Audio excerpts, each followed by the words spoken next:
मी आत्ताच इथं आलेलो आहे आणि माझ्याबरोबर इथं आपण जर बघितलं तर प्रशांत दादा आहेत, सामाजिक कार्यकर्ता श्वेताताई इथं उपस्थित आहेत, भाऊसाहेब अजबे आहेत, परिक्रमा ताई ज्या आहेत, ज्या वकील आहेत आणि अनेक वेळेस सामान्य लोकांसाठी केसेस त्यांनी तिथे लढलेल्या आहेत। ह्या सगळ्यांशी चर्चा केल्यानंतर आणि दोन पीडित मुली ज्या आहेत, काही दिवसांपूर्वी तुम्ही ऐकलं असेल, 2च दिवसापूर्वी की काही मुलींना पोलीस प्रशासनाकडनं अतिशय खालच्या लेवलला जातीवाचक तिथं बोललं गेलं आणि त्यांचे कुठलेही फॉल्ट नसताना, त्यांनी कुठलीही चूक केली नसताना त्यांचं इंटरोगेशन हे 2 दिवसापासून तिथं दुर्दैवाने सुरू आहे। अटॅक का केला गेला होता, ती मुलगी जी आज कुठेतरी सोशल हाऊसिंगमध्ये तिथं आता ठेवण्यात आलेली आहे, ती मुलीवर अन्याय झाला कसा आणि एवढ्या लेवलला तुम्ही जाऊन जर एन्क्वायरी करत असाल तर याच्यामध्ये नक्कीच काही काळबेरा आहे। त्यामुळे 2 विषय आहेत,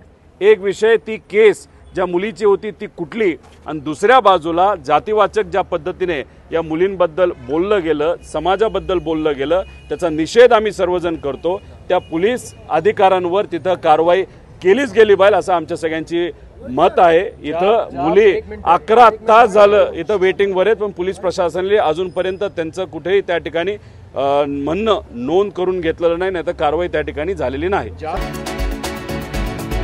एक गोष्ट अशी आहे की माझी नेहमीच अशी भूमिका राहिलेली आहे की युतीमधले पक्षांनी आपापसामध्ये प्रवेश देऊ नये, असे प्रवेश दिले तर युतीमधलं वातावरण खराब होतं, त्याच्यामुळे शक्यतो असे प्रवेश मी सगळेच थांबवलेले आहेत। परंतु एकामेकाच्या विरुद्ध विधानंसुद्धा पेपरमध्ये येता कामा नये, कुठेतरी संयम बाळगण्याची गरज आहे आणि तो संयम सर्वांनीच बाळगावा, युती म्हणून युतीचा धर्म सर्वांनी पाळावा अशी सर्वांनाच विनंती आहे।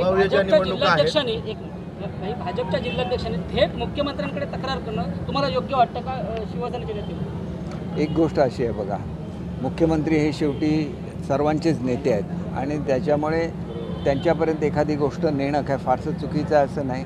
वस्तुस्थिती मी सुद्धा मुख्यमंत्री महोदयांना सांगेन की अशा तऱ्हेचे प्रवेश आम्ही आमच्या मतदारसंघामध्ये होऊ दिलेले नाही आहेत आणि शक्यतो आमची हीच भूमिका राहिलेली आहे की युतीने एकत्र लढवावं, युतीने एकत्र काम करावं आणि लोकांना न्याय द्यावा आणि तीच भूमिका आम्हाला मुख्यमंत्रीसुद्धा सांगतात, उपमुख्यमंत्रीसुद्धा सांगतात आणि त्याच्यामुळे त्या भूमिकेचं आम्ही पालन करू। भाई, जे दोन्ही जिल्हाध्यक्ष आहेत, म्हणजे तुमचे जिल्हाप्रमुख असतील किंवा भाजपचे जिल्हाध्यक्ष आहेत, दोघांकडूनही संभाव्य निवडणुका ज्या आहेत त्या स्वबळावर लढण्याचा नारा देण्यात येतोय, काय तो आपल्या बघा, शेवटी हे निर्णय हे वरिष्ठांकडून होत असतात। युतीवर सर्व निवडणुका लढवण्याचा निर्णय झालेला आहे, आम्हालाही तसंच सांगण्यात आलेलं आहे। खालच्या स्तरावर वातावरण चांगलं राहिलं पाहिजे, या दृष्टीने एकत्र काम करावं असंच मी सर्वांना सल्ला देईन। काही देशभरात शिवसेना वाढवण्यासाठी शिवसेनेतील ज्येष्ठ नेत्यांवर मोठी जबाबदारी दिली आहे, त्यामध्ये आनंदराव अडसूळ आहेत, गजानन कीर्तिकर आहेत, निलम गोरे आहेत, रामदास कदम अशा नेत्यांना जबाबदारी दिली आहे, काय सांगायचं? हे सर्व ज्येष्ठ नेते आहेत, त्यांच्या अनुभवाचा फायदा निश्चितपणे पक्षाला होईल याची मला खात्री आहे। ओके भाई। त्याकडे हिंसाचार करणारी वगैरे काही टीम नाही आहे। तो काळ गेला जेव्हा हिंदू हृदय सम्राट बाळासाहेब ठाकरेजी यांच्याकडे शिवसेना होती, ती शिवसेना खऱ्या अर्थाने खरं आंदोलन, खरं हिंदुत्ववादी विषयाकरता आंदोलन, एखादा विषय आता घेतला तर पूर्ण करायचे। आता यांच्याकडे ना टीम आहे, ना माणसं आहे, ना कोण करणार आहे, काही हिंसाचार विषय करत नाही। कायद्याचं राज्य आहे, हे राज्य कायद्याचं आहे, कोणी हिंसाचार करेल सरकार पाहत बसेल का? सरकार का मूठ गिळून बसेल का? हिंसाचाराच्या गोष्टी करतील त्यांना काय सरकार सोडून देईल का? करू द्या हिंसाचार, कुठं करते बघू, कुठे हिंसाचार करण्याची धमक आहे तेही बघू, ज्या ठिकाणी करतील त्या ठिकाणी बघू। हिंसाचार हे महाराष्ट्र राज्य आहे, इथे हिंसाचाराची भाषा सोबत नाही, इथे आपल्या कायद्याने राज्य करावं लागतं, कायद्याने काम करावं लागतं। आणि मराठी भाषेबद्दल तर आम्ही सांगितलं आहे, या महाराष्ट्राची आमची माय मराठी भाषा आणि मराठी भाषेच्या विरुद्ध कोणी बोललं तर आम्ही सहन करणार नाही। आम्ही यापूर्वीच आपल्याला त्या ठिकाणी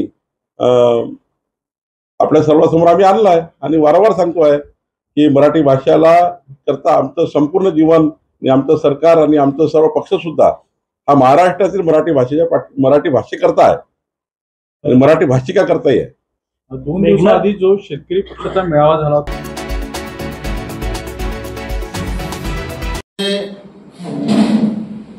जिल्ह्याच्या महसूल विभागाच्या आढावा बैठकीमध्ये आमच्या पक्षाचे आमदार माननीय नरेंद्र भोंडेकर हे पालकमंत्री महोदयांना 34,000 घरकुलापैकी जिल्हाधिकाऱ्यांनी आतापर्यंत फक्त 14,000 घरकुलांना रेती पुरवठा केलेला आहे. उर्वरित 20,000 घरकुलांना रेती पुरवठा झालेला नाही. यासंबंधी जिल्हाधिकाऱ्यांना आपण कधीपर्यंत 20,000 घरकुलांना रेती पुरवठा करणार याविषयी विचारणा करीत असता मला विचारू दे. अशा पद्धतीने एक कंटिन्यू सतत 3दा जनतेमधून निवडून आलेल्या लोकप्रतिनिधींना आणि जो लोकप्रतिनिधी भंडारा आणि पवनी विधानसभा क्षेत्राचं प्रतिनिधित्व करत आहे त्याच्याविषयी जिल्हाधिकाऱ्यांना विचारत असताना मधात तोंड खुपसण्याची त्यांची काय आवश्यकता होती, जेव्हा की त्यांनी परिणय फुके यांनी स्वतः नागपूर डीपीटीसी मागून घेतली आहे आणि भंडारा जिल्ह्यात तोंड टाकायची आवश्यकता नव्हती आणि त्या ठिकाणी त्यांनी जाणीवपूर्वक वाद ओढवून घेतला. त्या ठिकाणी त्यानंतर दुसरं पर्यावसन त्याचं की भाजपाच्या पदाधिकाऱ्यांच्या बैठकीमध्ये त्यांनी आई आणि वडिलाचं कर्तव्य काय होतं हे सुद्धा त्यांना भान नाही आहे आणि काहीतरी अर्वाच्यपणे जे मनात येईल तसं बळबळ केली आणि आईला आणि वडिलांना अशा पद्धतीने त्यांनी जे भाष्य केलेलं आहे आणि आईबाप काढलेले आहेत त्यांना बाप कोण आहे हे दाखवण्याची वेळ आलेली आहे. त्याच्यामुळे त्यांना त्यांच्या भाषेत त्यांनी जर 12 तासाच्या आत या माफी मागितली नाही तर त्यांना याची मोठी किंमत मोजावी लागेल असं आपल्या माध्यमातून मी सांगू इच्छितो.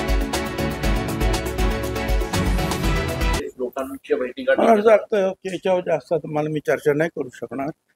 हे खरं आहे की 15-20 दिवस काहीतरी 1 महिनाभराची काही मुदत असते. काही लोक आणखी महिना 15 दिवस वाढवून घेतात कारण सामान वगैरे न्यायचं असतं, शिफ्ट व्हायचं असतं आणि नसेल तर मग त्याच्यावर दंड वगैरे किंवा भाडं वगैरे द्यावं लागतं. ठीक आहे, आता जे आहे ही परिस्थिती आहे.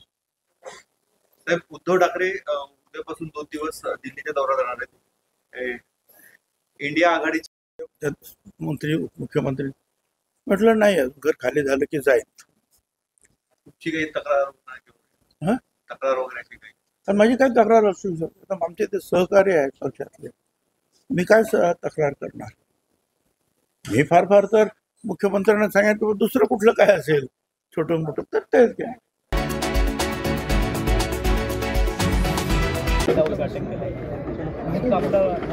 सगळ्यांना माहिती आहे आमच्या नेते नव्हते कारण मुख्यमंत्री राहिलेले बाकी धरणाचं 5-10 वर्ष 35 वर्ष लागेल धरण अजूनही पाणी आम्ही काढ्यांचं आता काम सुरू आहे. ते तेव्हाच्या राजकीय परिस्थितीतून काय जे घडलं ते घडलं. पण आता आनंद आहे की धरण पूर्ण झालंय. आता प्रधानमंत्री आले होते तर लोकांमध्ये समाधान. पवारांकडून आणखी एका आमदारांचा व्हिडिओ